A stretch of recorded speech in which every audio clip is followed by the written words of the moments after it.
It's a big week for tech earnings. Let's bring in Michele Schneider, the director of trading at the MarketGauge Group. Good to see you there, Michele. And April showers really happening in the stock market.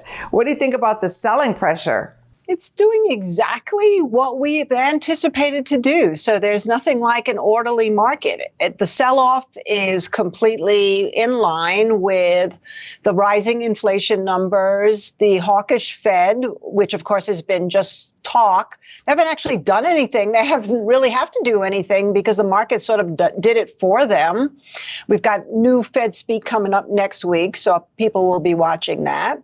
Then we, of course, have Russia-Ukraine situation, China shutdown, and a big week of earnings coming up with all of the growth stocks, Apple, Amazon, Microsoft, Google, et cetera, which will also be very clear. But the market is holding the February lows so far. So I would keep an eye mainly on the Russell 2000. It's traded within a couple of dollars of that low, which is 187 and change.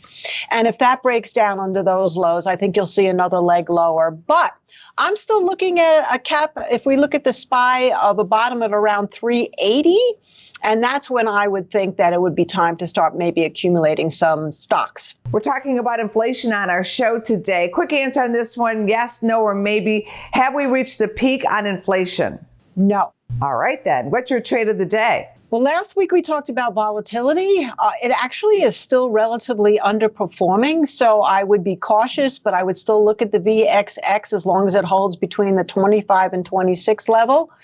And in terms of equities right now, interestingly enough, what's been so beat up and could actually go counter would be some of the cannabis stocks. So we have started a very small position in Tilray.